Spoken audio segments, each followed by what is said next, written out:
இன்றைக்கு நாங்கள் போலி செய்கிறதுக்கு அதாவது போலி செய்கிறதுக்கு என்னென்ன பொருட்கள் தேவைன்னு பார்ப்போம். அதுக்கு முதல்ல எங்களுக்கு தேவையாக இருக்கிறது வந்து இந்த மாவை வந்து பிசைஞ்சு எடுத்து வச்சுட்டு நாங்கள் பூரணம் செய்கிறதுக்கு பூரணம் எப்படி செய்கிறேன்னு பார்க்கலாம். முதல் மாவு பிசைகிறதுக்கு எங்களுக்கு கோதுமை அதாவது மைதாமா நான் எடுத்திருக்கிற கப் வந்து இந்த ஒரு கப்பால்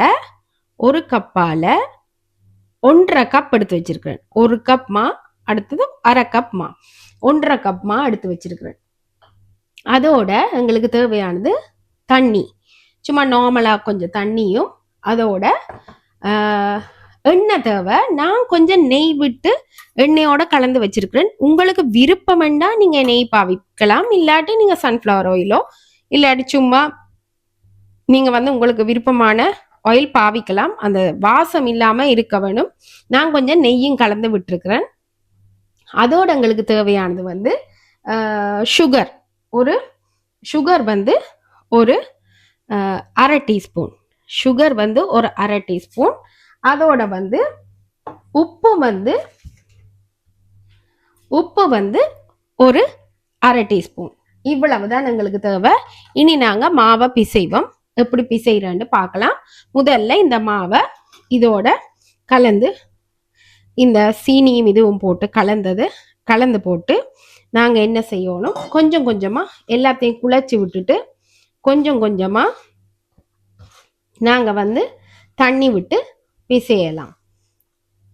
அப்படியே நல்லா கலந்து விட்டுட்டு உப்பும் சுகரும் கலந்து விட்டுட்டு நாங்கள் என்ன செய்யணும், மெதுவாக கொஞ்சமாக தண்ணி விட்டு முதல் நாங்கள் பிசைவோம். பிசைஞ்சிட்டு கொஞ்சம் கொஞ்சமாக விட்டு பிசைங்க. ரொட்டிக்கு குழைக்கிற மாதிரி குழைக்காதீங்க, கொஞ்சம் பிசுப்பு தன்மை இருக்கட்டும். இப்போ நாங்கள் கொஞ்சம் கொஞ்சமாக பிசைஞ்சு எடுக்கலாம். இப்படி மாவை கொஞ்சம் கொஞ்சம் தண்ணியை விட்டு பிசைஞ்சு எடுப்பேன். நாங்கள் மெதுவாக பிசைஞ்சு எடுங்க. அதோட ஒரு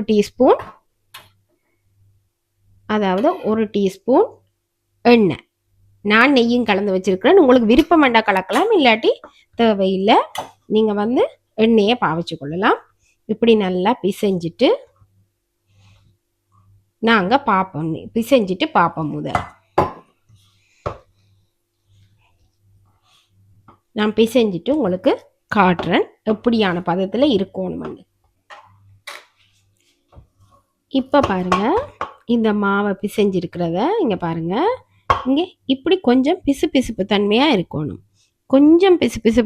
இருக்கணும். ரொட்டிக்கு குழைச்ச மாதிரி நல்லது, ஹார்டாக குழைச்சி இருக்கக்கூடாது. நீங்கள் வந்து செஞ்ச குழைச்ச மா வந்து ஹார்டாக இருக்கக்கூடாது. ரொட்டி மாதிரி நல்ல கொஞ்சம் பிசுப்பு தன்மையாக லூஸாக இருக்க வேணும். அப்போத்தான் எங்களுக்கு போலிக்கு வந்து அந்த சாஃப்டாக அந்த ரொட்டி வரும், அந்த செய்கிற போலி வந்து சாஃப்டாக வரும். இப்போ நாங்கள் இந்த அளவு பதத்தில் பிசைஞ்சு வச்சிருக்கிறோம். இப்போ இதுக்கு கொஞ்சம் எண்ணெயை ஊற்றிட்டு நாங்கள் வந்து அப்படியே மூடி வச்சுட்டு நாங்கள் பூரணத்தை செய்ய வழிக்கிடலாம். கொஞ்சம் எண்ணெய் இப்படி போட்டு வச்சுட்டு இப்படி நல்லா ஏண்டா காயக்கூடாது மா, அப்போ நாங்கள் வந்து போட்டுட்டு மூடி வச்சிருவோம். இனி நாங்கள் பூரணத்தை செய்வோம். இப்போ நாங்கள் போலிக்கு மாவு தட்டியாச்சு. இப்போ நாங்கள் இந்த பூரணத்தை செய்வோம். அதுக்கு எங்களுக்கு தேவையானது கடலைப்பருப்பு. நாங்கள் வந்து அந்த மா வந்து 1.5 கப் எடுத்தேன். அதே கப்பால், அதாவது இந்த கப்பால் எடுத்தன் மாவு. அதே போல் நீங்களும் இதே கப்பால், எந்த கப் எடுக்கிறீங்களோ அந்த கப்பாலேயே மாவும் 1.5 கப் எடுக்க வேணும். அதே போல் 1 கப் கடலைப்பருப்பு எடுக்க வேணும். கடலைப்பருப்பை நீங்கள் என்ன செய்ய வேணும், ஒரு மணித்தியாலம் ஊறுனா காணும். என்ற அவியற தானே 1 மணித்தியாலம். உங்களுக்கு அப்படி தேவையேண்டா, கூடுதலாக தேவையேண்டா, என்னென்னா இது மசி அவிச்சிட்டு நாங்கள் மசிச்சுட்டு தான் செய்ய போகிறோம். அதால் நாங்கள் வந்து இதை வந்து நாங்கள் என்ன செய்யணும், அவிக்கணும். இப்போ நாங்கள் ப்ரெஷர் குக்கரில் போட்டு பாப்போம். அவிச்சிட்டு நாங்கள் எடுத்துக்கொண்டு வருவோம். இப்போ நாங்கள் ப்ரெஷர் குக்கரில் போட்டுட்டு பருப்பை போட்டுட்டு அது மூழ்கிற அளவு தண்ணி விடணும். நான் அப்படியே ஒரேடியாக போட்டு வச்சிருக்கிறேன். இனி நாங்கள் இதை ப்ரெஷர் குக்கர் போட்டு அவிச்சு எடுப்போம். நாங்கள் போலிக்கு உள்ளே வைக்கிறதுக்கு அந்த பூர்ணம் செய்கிறதுக்கு நாங்கள் வந்து கடலைப்பருப்பை இப்போ நாங்கள் அவிச்சு வச்சிருக்கிறோம். இந்த கடலைப்பருப்பு நல்லா அவிச்சோடனே, அதாவது நான் வந்து ஒரு 4 விசில் வச்சு எடுத்தேன். நல்லா அவிஞ்சு வந்திருக்கு. நாங்கள் இப்படி கையால் இந்த இப்படி இப்படி கரண்டியால் அமர்த்தவே அந்த கடலைப்பருப்பு வந்து நல்லா மசிஞ்சிரும். இப்படி நல்லா மசிச்சு வச்சிருங்க. அதோட எங்களுக்கு 1/2 கப் சீனியும் அதோட ஒரு கொஞ்சமாக ஒரு 3 டேபிள் ஸ்பூன் தேங்காய் பூவும் எடுத்து வச்சிருக்கிறேன். அதோட கொஞ்சம் ஏலக்காய் தூள். இவ்வளவு தான் எங்களுக்கு தேவை. நாங்கள் எப்படி செய்யறதுன்னு பார்ப்போம். இந்த பூரணத்தை எப்படி செய்யறதுன்னு நாங்கள் பார்ப்போம்.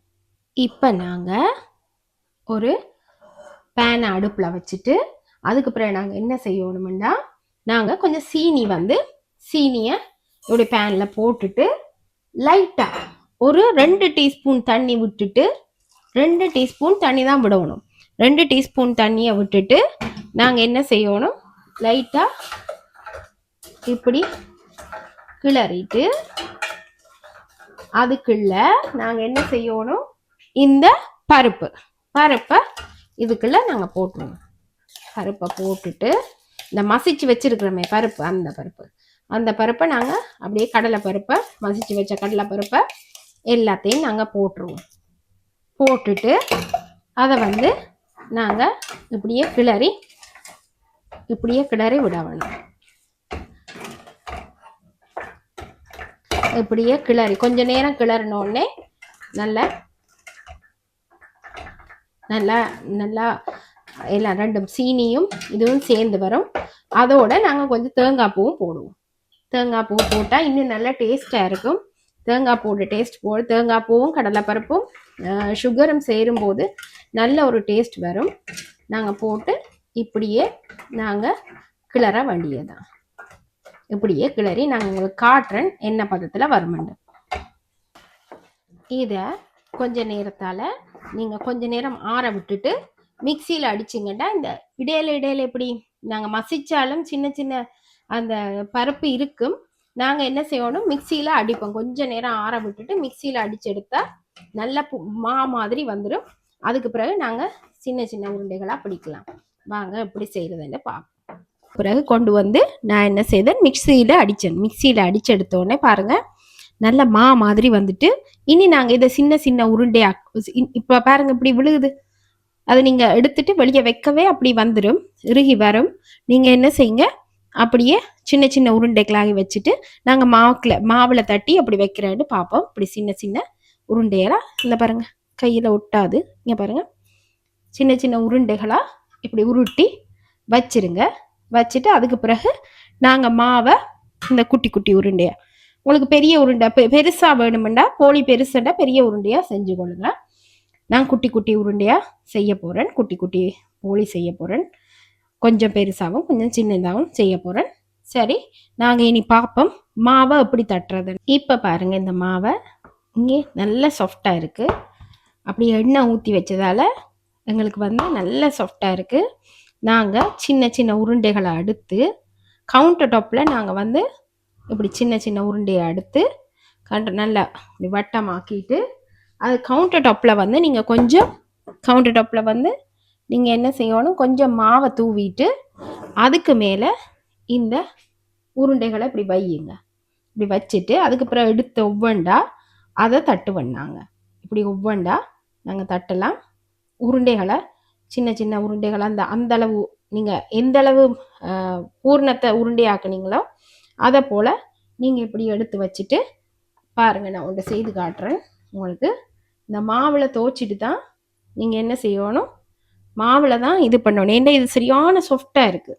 சாஃப்டாக இருக்கிறதால இப்படி தட்டிட்டு, இங்கே பாருங்கள் இப்படி தட்டிட்டு நீங்கள் என்ன செய்யணும், ஒரு உருண்டையை இப்படி வைங்க. இப்படி வச்சுட்டு இப்படி இப்படி எல்லாத்தையும் இப்படி உண்டாக்கிட்டு இங்கே பாருங்கள் மிச்ச மாவை எடுத்து வைக்கலாம். இப்படி உண்டாக்கிட்டு எல்லாத்தையும் உண்டா செய்து வச்சுருங்க. ஏண்டா உங்களுக்கு நிறைய செய்கிற ஆக்கலாண்டா நீங்கள் இப்படி இந்த மாவை இப்படி நல்லா இப்படி தட்டிட்டு கையில் மாவை வச்சு கொள்ளுங்க. அதுக்கு பிறகு இப்படி இழுத்து இப்படி உண்டாக்கிட்டு அதுக்கு பிறகு இதை வந்து இப்படி இப்படி எடுத்து வச்சிருங்க. இப்படி இப்படி எடுத்து வச்சிங்கன்னா உங்களுக்கு ஈஸி. ஏனெண்டா நீங்கள் வந்து எல்லாத்தையும் உருட்டி வச்சுட்டு அதுக்கு பிறகு மெதுவாக தட்டலாம். நான் உருட்டி வச்சுட்டு உங்களுக்கு நான் காட்டுறேன். இப்போ பாருங்கள், இந்த கவுண்டர் டாப்பில் இந்த மாவை கொஞ்சம் தூவிட்டு நாங்கள் மெதுவாக தான் இந்த போலிக்கு வந்து நாங்கள் மெதுவாக இங்கே பாருங்கள் ரவுண்ட் அப்படி மெதுவாக தட்டுனா இது வெளி பரப்பு வெளியே வராது, நல்ல அழகாக வரும். மெதுவாக செய்யுங்க. அழுத்தி அழுத்தி தட்டாதீங்க. இப்படி தட்டிட்டு நாங்கள் அடுப்பில் போடுறத காட்டுறேன். நான் உங்களுக்கு தோசைக்கல்லில் போட்டு எடுக்கிறத நான் காட்டுறேன் உங்களுக்கு. இங்கே பாருங்கள், இப்படி வரும். இங்கே பாருங்கள், நல்ல இப்படி வரும். போய் பார்ப்போம் அடுப்பில் போட்டு. இப்போ பாருங்கள், அடுப்பை மெல்லிய ஃப்ளேமில் வச்சு தான் நீங்கள் ஹீட் ஆக்கணும். ஏன்னா இது வந்து சில வேளை அப்படியே என்ன சொல்கிறது அப்படியே எரிஞ்சிடும். நீங்கள் இப்படி போட்டு கொஞ்ச நேரம் இப்படி விட்டுட்டு மற்ற பக்கம் திருப்பலாம். நல்ல மெல்லிய ஃப்ளேமில் விட்டிங்கன்னா ஆறுதலாக அது வந்து ஒரு பக்கம் அப்படியே வெந்து வரவுன்னா மற்ற பக்கம் திருப்பலாம். வெந்து வந்தோடனே திருப்பலாம். இங்கே பாருங்கள் எப்படி புஷ்ஷண்டு பொங்கி வருதுன்னு பாருங்கள். இங்கே பாருங்கள் எப்படி புஷ்ஷண்டு பொங்கி வருது. இது போல் நீங்களும் செய்யலாம். நான் சொன்ன முறைப்படியே நீங்கள் செய்து பாருங்கள். இந்த போலியை மெல்லிசாக தட்டுங்க. நீங்களும் அதை வடிவாக செய்து பார்க்கலாம். செய்து பாருங்கள். செய்து பார்த்துட்டு எனக்கு கமெண்ட் பண்ணுங்கள். மெல்லிய ஃப்ளேமில் வச்சு செய்யுங்க. ஏன்னா கூட ஃப்ளேமில் வச்சு செஞ்சால் எரிஞ்சிடும். நீங்களும் செய்து பாருங்கள். நான் எல்லாம் போலியும் போட்டுட்டு உங்களுக்கு காட்டுறேன்.